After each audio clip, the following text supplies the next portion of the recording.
우리가 살아가며 겪는 수많은 갈등, 상처, 배신, 그 모든 고통의 뿌리를 파헤친 철학자가 있었습니다. 바로 독일의 철학자 아르투어 쇼펜하우어입니다. 그는 인간의 본질을 누구보다 냉혹하게 직시했습니다.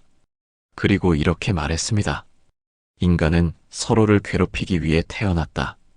이 한 문장은 충격적이지만 곱씹어 보면 우리가 살아온 인생의 장면들과 너무나 닮아 있습니다.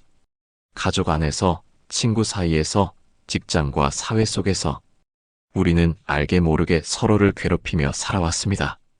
여러분, 이 영상을 끝까지 시청하시면 인생을 살아가는 데 필요한 해답을 얻게 될 것입니다.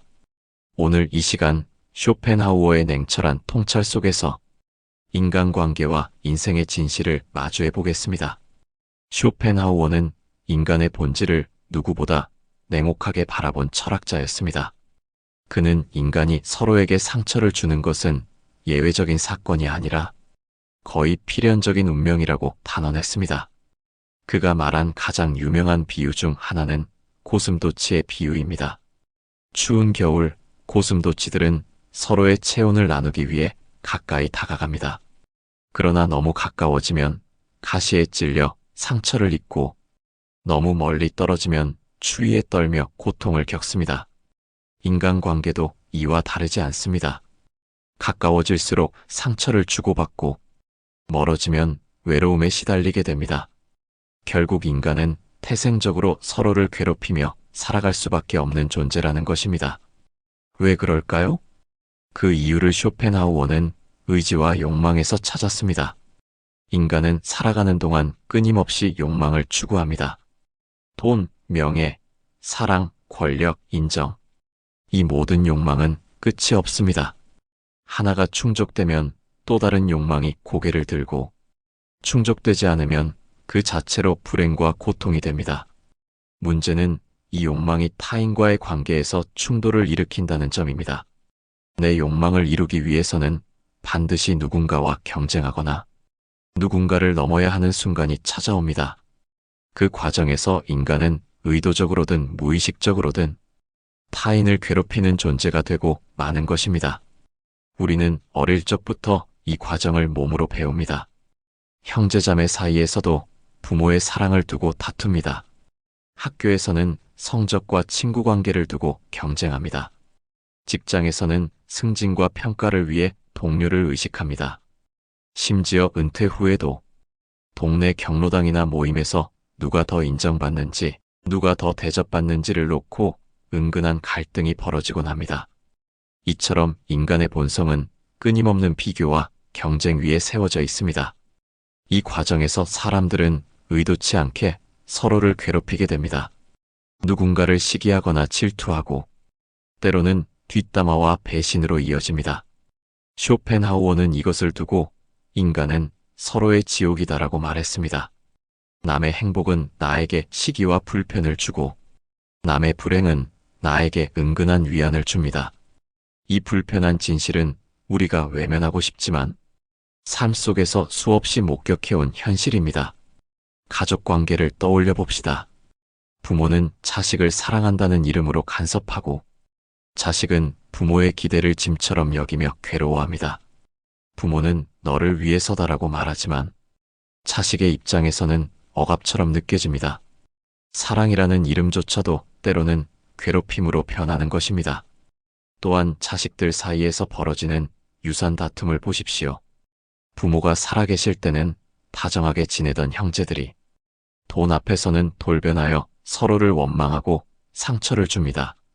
같은 피를 나눈 형제자매라는 말도 욕망 앞에서는 쉽게 무너지고 맙니다. 이것이 쇼펜하우어가 말한 인간의 본성입니다. 친구 관계에서도 마찬가지입니다. 친구가 잘 되면 진심으로 축하해주는 듯 하지만 속으로는 묘한 열등감을 느끼고 불편해집니다. 반대로 친구가 어려움에 처하면 겉으로는 위로하면서도 한편으로는 나보다 더 힘든 사람이 있구나라는 안도감을 얻기도 합니다. 이런 심리는 부끄럽지만 누구에게나 존재합니다. 쇼펜하우어는 이 모습을 인간의 질투와 이기심이 드러나는 대표적 증거로 보았습니다. 사람은 본능적으로 타인과 자신을 비교하며 그 비교 속에서 기쁨과 고통을 주고받습니다. 이 과정이 결국 인간을 서로 괴롭히는 결과로 이어지는 것입니다. 직장 사회는 더 노골적입니다. 승진을 앞둔 동료가 있으면 사람들은 축하하는 듯 보이지만 속으로는 불편해합니다. 심지어 누군가의 실수를 즐기며 나만 아니면 된다는 안도감을 느끼기도 합니다. 이러한 현실은 쇼펜하우어가 말한 인간의 본성을 그대로 보여줍니다.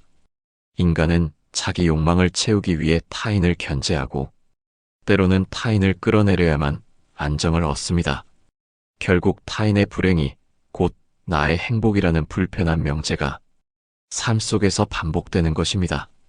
쇼펜하우어는 인간 사회 전체를 투쟁의 장으로 바라보았습니다. 그에게 삶은 조화로운 협력의 무대가 아니라 끝없는 다툼과 괴롭힘의 연속이었습니다. 욕망이 충돌하고 이익이 맞부딪히는 곳에서 사람들은 결국 서로를 괴롭힐 수밖에 없다는 것입니다. 그렇다면 이 괴롭힘은 단순히 악의에서 비롯된 것일까요? 쇼펜하우어는 그렇게 보지 않았습니다. 그는 인간이 본질적으로 살고자 하는 의지를 가진 존재이기에 생존을 위해 타인을 희생시키는 것은 어쩔 수 없는 본능이라고 보았습니다. 예를 들어 시장에서 같은 물건을 파는 상인들이 있습니다. 한 사람이 잘 되면 다른 사람은 손해를 봅니다. 이익이 충돌하는 순간 서로의 존재 자체가 괴로움의 원인이 되는 것입니다. 이처럼 경쟁의 구조 속에서 인간은 의도하지 않아도 서로를 괴롭히게 됩니다. 시니어의 삶에서도 이 말은 깊은 울림을 줍니다. 나이가 들수록 우리는 인간관계에서 상처받은 기억을 떠올립니다. 가까웠던 친구가 어느 순간 멀어졌던 경험, 믿었던 가족에게 배신당한 기억, 내가 베푼 호의가 오히려 당연시되며 돌아오지 않았던 서운함. 돌이켜보면 삶의 많은 순간들이 인간은 서로를 괴롭히기 위해 태어났다는 말과 닮아 있습니다. 우리는 서로에게 기대고 사랑을 나눈다고 믿지만 사실은 알게 모르게 상처를 주고받으며 살아온 것입니다. 이쯤에서 우리는 불편한 질문을 던지게 됩니다. 그렇다면 인간은 애초에 함께 살아갈 수 없는 존재일까? 정말로 모든 관계는 괴롭힘과 상처만 남기는 것일까? 쇼펜하우어의 대답은 냉정했습니다. 인간관계는 필연적으로 괴로움을 동반한다. 그러니 그것을 당연하게 받아들이고 그 안에서 지혜를 찾아야 한다는 것이었습니다. 즉, 괴롭힘은 예외가 아니라 일상이며 피해야 할 대상이 아니라 이해하고 경계해야 할 대상이라는 것입니다. 정리해보면 쇼펜하우어가 말한 인간은 서로를 괴롭히기 위해 태어났다는 명제는 다소 과격하게 들리지만 우리 삶의 실제 모습과 크게 다르지 않습니다. 가족 안의 갈등, 친구 사이의 질투, 직장에서의 경쟁. 이 모든 것은 결국 인간의 끝없는 욕망에서 비롯된 결과입니다. 쇼펜하우어는 우리에게 인간관계를 새롭게 바라보라고 말합니다. 서로를 괴롭히는 것은 인간의 본성이니 그 사실을 인정하는 것에서부터 지혜로운 삶이 시작된다고. 쇼펜하우어는 인간이 서로를 괴롭히는 본성을 가진 존재라면 우리는 그 사실을 바꾸려 하기보다 어떻게 받아들이고 대응할 것인가에 집중해야 한다고 보았습니다. 그가 제시한 방법은 의외로 단순하면서도 깊었습니다. 바로 고독을 두려워하지 않는 삶, 그리고 타인의 인정과 시선에서 벗어나는 것이었습니다. 많은 사람들은 고독을 두려워합니다. 특히 나이가 들어갈수록 외로움에 대한 두려움은 더 커집니다. 자식이 곁을 떠나고 배우자와의 관계마저 예전 같지 않으며 친구 하나둘 세상을 떠나는 순간 우리는 깊은 외로움에 빠집니다. 그러나 쇼펜하우어는 이렇게 말했습니다. 좋은 친구보다 고독이 낫다. 이 말은 인간관계를 모두 끊고 혼자 살라는 뜻이 아닙니다. 타인에게 휘둘리지 않고 내 마음의 평화를 지키기 위해 고독을 선택하라는 의미입니다. 고독은 단순히 혼자 있는 시간이 아니라 내 마음을 다시 세우는 시간입니다. 책을 읽으며 사색하거나 산책을 하며 바람과 나무를 느끼는 시간. 혹은 차 한 잔을 마시며 스스로를 돌아보는 순간, 이 시간은 외로움이 아니라 오히려 평화와 자유를 주는 시간입니다. 시니어의 삶에서 이 고독은 남은 생을 평온하게 만드는 가장 중요한 힘이 됩니다. 사람은 누구나 인정받고 싶어 합니다. 젊을 때는 성과로, 나이가 들어서는 자식의 성공이나 사회적 지위로 자신의 가치를 증명하려고 합니다. 하지만 쇼펜하우어는 경고했습니다. 타인의 인정은 순간의 달콤함일 뿐 곧 새로운 굴레가 된다. 오늘 누군가의 칭찬을 받으면 기분이 좋습니다. 그러나 내일 그 칭찬이 사라지면 허무감과 불안이 찾아옵니다. 인정에 의존하는 삶은 결국 타인의 시선에 갇힌 삶입니다. 시니어 여러분, 나이가 들면 남의 눈치를 보며 사는 것만큼 괴로운 일이 없습니다. 이 나이에 왜 저런 옷을 입을까? 왜 아직도 일하러 다니나? 자식이 효도 안 한다더라. 이런 말들에 마음을 빼앗기면 내 삶은 끝없는 괴로움이 됩니다. 쇼펜하우어는 남의 인정이 아닌 자기 내면의 기준에 따라 살아가야 한다고 말했습니다. 비록 남이 알아주지 않더라도 내 마음이 편하다면 그것이 진짜 행복입니다. 쇼펜하우어는 인간관계를 많이 만들수록 괴로움도 많아진다고 보았습니다. 그러므로 불필요한 관계는 줄이고 정말로 필요한 최소한의 관계만 남겨야 합니다. 우리는 인생 후반부에 접어들면서 누구와 함께할 것인가를 새롭게 선택해야 합니다. 겉으로만 친절한 사람, 나를 이용하려는 사람, 내 마음을 힘들게 하는 사람은 과감히 정리해야 합니다. 대신 내 이야기를 들어주고 함께 있어도 마음이 편안한 소수의 인연만 남기는 것이 좋습니다. 많은 사람과 어울리며 인정받는 것보다 적은 사람과 깊이 있게 지내는 것이 결국 더 큰 행복을 줍니다. 그렇다면 현실에서 누군가 나를 괴롭힐 때 우리는 어떻게 대처해야 할까요? 쇼펜하우어는 인간은 서로를 괴롭히는 존재라는 전제를 인정했습니다. 따라서 괴롭힘을 당했을 때 그것을 예외적 사건으로 보지 말고 인간 본성의 일부로 받아들이라고 말했습니다. 예를 들어 누군가 나를 험담했다고 합시다. 보통은 화가 나고 억울합니다. 하지만 인간은 본래 타인을 질투하고 해치려는 성향이 있다는 것을 안다면 그 말에 휘둘리지 않고 마음을 다스릴 수 있습니다. 또한 쇼펜하우어는 타인의 악의에 정면으로 맞서 싸우는 것은 어리석다고 했습니다. 왜냐하면 그것은 또 다른 갈등과 괴롭힘을 낳기 때문입니다. 차라리 한 발 물러서고 그 관계에서 선을 그으며 자신의 평화를 지키는 것이 더 현명한 방법입니다. 시니어로 살아가면서 우리에게 필요한 태도는 크게 세 가지입니다. 첫째, 기대하지 말아야 합니다. 자식에게, 친구에게, 사회에게 기대를 크게 걸수록 돌아오는 실망도 큽니다. 그럴 수도 있다는 마음을 가지면 상처는 줄어듭니다. 둘째, 집착하지 말아야 합니다. 내 뜻대로 되지 않는 사람을 억지로 바꾸려 하지 말고 있는 그대로 두어야 합니다. 집착은 나를 더 괴롭히고 상대와의 관계를 파괴합니다. 셋째, 감사하는 습관을 가져야 합니다. 작은 것에도 감사하면 마음이 단단해집니다. 오늘 하루 밥을 먹을 수 있었음에, 친구와 통화할 수 있었음에, 아직 걸을 수 있음에 감사한다면 타인의 괴롭힘도 크게 느껴지지 않습니다. 쇼펜하우어의 철학은 단순히 냉소가 아닙니다. 그는 인간의 어두운 본성을 인정하면서도 그 속에서 지혜를 찾으라고 가르쳤습니다. 괴롭힘은 우리를 성찰하게 만듭니다. 내가 왜 상처받았는가를 돌아보면 나의 집착과 기대가 드러납니다. 괴로움을 통해 우리는 욕망을 내려놓고 한층 더 자유로워질 수 있습니다. 또한 괴롭힘은 우리를 강하게 만듭니다. 누군가의 말 한마디에 쉽게 무너졌던 내가 시간이 지나도 꿋꿋하게 살아남는다면 그 자체로 내 인생은 단단해집니다. 나이가 들면 인간관계의 의미가 달라집니다. 젊을 때는 경쟁 속에서 앞서야 한다는 생각 때문에 서로를 견제하고 괴롭히기도 합니다. 그러나 인생의 황혼에 이르러서는 서로를 괴롭히는데 에너지를 쓸 필요가 없습니다. 시니어에게 필요한 것은 타인의 인정도 불필요한 경쟁도 아닙니다. 오직 내 마음의 평화, 그리고 단순하고 고요한 일상입니다.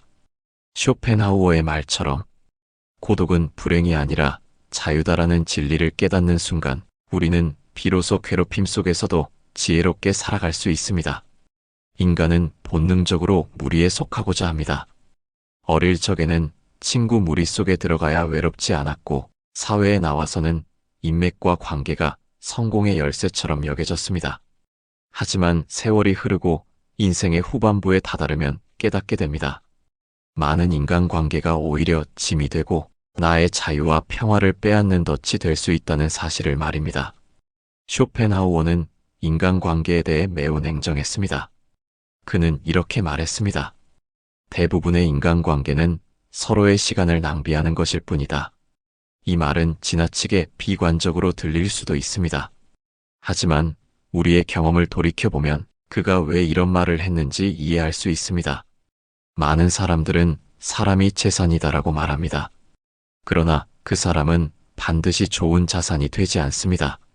오히려 잘못된 인연은 마음을 무겁게 하고 시간과 에너지를 빼앗는 빚이 되기도 합니다. 예를 들어 시니어 분들이 가장 많이 하는 후회 중 하나는 젊을 때 사람을 너무 믿었다는 것입니다. 빌려준 돈이 돌아오지 않고 베푼 정이 오히려 당연한 것이 되어버리고 도움을 줬던 이들이 결국은 등을 돌리는 경험. 그 모든 과정은 인간관계의 덫을 잘 보여줍니다. 또 다른 예로 자녀와의 관계를 생각해 봅시다. 부모는 평생 자식을 위해 희생하지만 자식은 어느 순간 자기 인생을 위해 부모를 소홀히 대합니다. 부모는 그것을 배신으로 받아들이고 괴로워하지만 사실 이것 또한 인간관계의 구조적 현실입니다. 기대와 의존이 깊을수록 상처도 깊어지는 것입니다. 쇼펜하우어는 인간관계를 무조건 부정하지는 않았습니다. 그러나 그는 분명하게 말했습니다. 많은 관계보다 적은 관계가 낫다. 깊이 없는 인연은 결국 서로를 괴롭힐 뿐이다. 우리 인생의 후반부에는 관계의 수보다 질이 더 중요합니다. 형식적으로 연락만 이어가는 인연, 만날 때마다 마음이 불편해지는 인연, 내 삶을 소모시키는 인연은 과감히 정리해야 합니다. 이것은 차갑게 들릴 수 있습니다. 그러나 시니어의 삶에서 남은 시간은 한정되어 있습니다. 그 귀한 시간을 불필요한 사람에게 낭비하는 것은 스스로를 괴롭히는 일과 다르지 않습니다. 그러므로 관계를 정리하는 것은 상대를 버리는 것이 아니라 내 삶을 지키기 위한 선택입니다. 불필요한 인간관계에서 벗어난다고 해서 완전히 고립되라는 뜻은 아닙니다.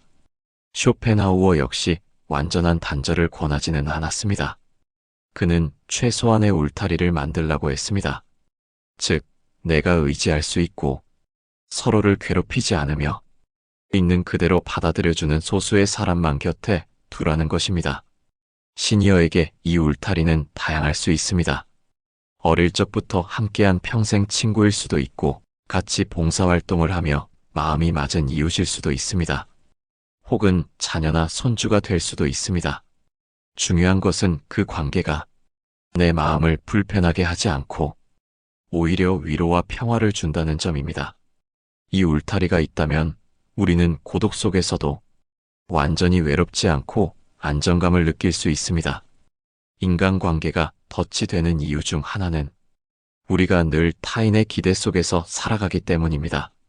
부모의 기대, 자식의 기대, 사회의 기대, 그 기대에 맞추어 살다 보면 내 인생은 온전히 내 것이 아니게 됩니다. 시니어의 삶에서는 이 문제가 더욱 분명해집니다. 아버지로서 이렇게 해야 한다. 어머니로서 이만큼은 해줘야 한다. 노인으로서 체면을 지켜야 한다. 이런 말들에 얽매이다 보면 결국 나는 내가 원하는 삶을 살지 못하게 됩니다. 쇼펜하우어는 말했습니다. 타인의 기대에 맞추어 사는 것은 인생을 허비하는 가장 확실한 방법이다. 따라서 우리는 이제라도 타인의 기대에서 벗어나야 합니다. 내 삶을 내 기준으로 살고 내 마음이 편한 길을 선택하는 것이 지혜로운 태도입니다. 인간관계에 덫에서 벗어나는 또 하나의 지혜는 남을 바꾸려 하지 않는 것입니다. 많은 갈등은 왜 저 사람은 내 뜻대로 하지 않을까에서 비롯됩니다. 그러나 쇼펜하우어는 이렇게 말했습니다. 인간은 결코 변하지 않는다. 상대의 성격을 고치려는 시도는 결국 끝없는 실망과 갈등으로 이어집니다. 남을 바꾸려 하기보다 그가 가진 본성을 인정하고 필요하다면 거리를 두는 것이 훨씬 현명합니다. 특히 가족 안에서 이 지혜는 더욱 필요합니다. 며느리의 습관, 사위의 태도, 손주의 성격, 이 모든 것을 내 기준에 맞추려 하면 끝없이 괴로움이 따를 뿐입니다. 그저 받아들이거나 도저히 힘들다면 거리를 두는 것, 이것이 괴로움을 줄이는 길입니다. 결국 인간관계의 덫에서 벗어나려면 고독 속의 자유를 누릴 수 있어야 합니다. 고독은 사람들을 피해서 도망치는 것이 아니라 내 마음을 지키는 적극적인 선택입니다. 혼자 있는 시간을 즐길 줄 알면 타인에게 기대하지 않아도 평화를 누릴 수 있습니다. 책을 읽고 음악을 듣고 산책을 하며 나와의 대화를 즐기는 사람은 누군가의 괴롭힘에 크게 흔들리지 않습니다. 왜냐하면 그의 행복은 타인이 아니라 자기 내면에서 나오기 때문입니다. 쇼펜하우어는 말했습니다. 진정한 자유는 고독 속에서만 가능하다. 시니어 여러분, 이제는 고독을 두려워하지 마십시오. 그 고독이야말로 인생 후반부를 지혜롭게 사는 열쇠입니다. 인간관계의 덫에서 벗어난다는 것은 모든 사람을 거부하고 혼자가 되라는 뜻이 아닙니다. 그것은 곧 나를 괴롭히는 관계에서 벗어나고 나를 지치게 하는 인연을 정리하며 내 삶의 주도권을 되찾는 것을 의미합니다. 우리는 오랫동안 좋은 사람으로 보이기 위해 애써왔습니다. 그러나 좋은 사람으로 보이려는 순간 나는 타인의 덫에 걸리게 됩니다. 더 이상 그렇게 살 필요가 없습니다. 인생의 후반부에는 좋은 사람보다 편안한 사람이 되는 것이 더 지혜롭습니다. 타인에게 잘 보이기 위한 삶이 아니라 내 마음이 편안한 삶. 그 삶이야말로 괴로움 없는 자유로운 인생입니다. 쇼펜하우어의 말은 언제나 차갑고 냉정합니다. 인간은 서로를 괴롭히기 위해 태어났다. 처음 들었을 때는 너무 극단적인 말처럼 보입니다. 하지만 우리의 인생을 돌아보면 그 말 속에 담긴 진실을 부정하기 어렵습니다. 우리는 가족 안에서도, 친구 사이에서도, 직장과 사회 속에서도 알게 모르게 서로를 괴롭히며 살아왔습니다. 쇼펜하우어가 우리에게 전하고자 했던 핵심은 이 불편한 진실을 인정하는 데 있습니다. 인간이 서로에게 상처를 주는 것은 우연한 일이 아니라 피할 수 없는 본성이라는 것. 그러므로 우리는 이 사실을 부정하며 괴로워하기보다 그 속에서 지혜롭게 살아가는 방법을 찾아야 한다는 것입니다. 그는 고독 속에서 진정한 자유를 보았습니다. 타인의 인정과 시선에 얽매이지 않고 불필요한 관계를 줄이며 스스로의 내면에 귀 기울이는 삶. 이것이 괴롭힘과 갈등 속에서도 평화를 지키는 길이었습니다. 여러분, 인생의 후반부에서 가장 중요한 것은 얼마나 많은 사람과 어울렸는가가 아닙니다. 얼마나 평화로운 마음을 유지하며 살았는가 하는 것입니다. 많은 관계 속에서 인정받는 삶보다 조용히 고독 속에서 평화를 누리는 삶이 더 지혜롭고 더 단단한 삶입니다. 인생은 짧습니다. 남의 시선과 인정에 얽매이기에는, 남의 괴롭힘에 분노하기에는 우리의 시간은 너무나 소중합니다. 이제는 나의 마음을 지키고 내가 원하는 삶을 살아야 할 때입니다. 쇼펜하우어의 말은 비관처럼 들리지만 사실은 가장 현실적인 위로이자 충고입니다. 인간은 서로를 괴롭히는 존재, 그 사실을 인정하는 순간 우리는 오히려 자유로워집니다. 이제 더 이상 상처받지 않으려 애쓸 필요가 없습니다. 그 대신 내 마음을 돌보고 나만의 평화를 가꾸어 가면 됩니다. 오늘 이 영상을 끝까지 시청한 여러분은 이미 그 지혜를 마음에 새기셨을 것입니다. 앞으로의 삶에서 누군가가 나를 괴롭힐 때 그것이 인간의 본성임을 떠올리며 흔들리지 않고 평화를 지켜가시기 바랍니다. 여러분, 인생의 마지막 순간에 남는 것은 남이 나를 어떻게 보았는지가 아니라 내가 얼마나 평온했는가입니다. 이 진실을 기억하며 여러분의 하루가 더욱 단단하고 자유롭기를 기원합니다.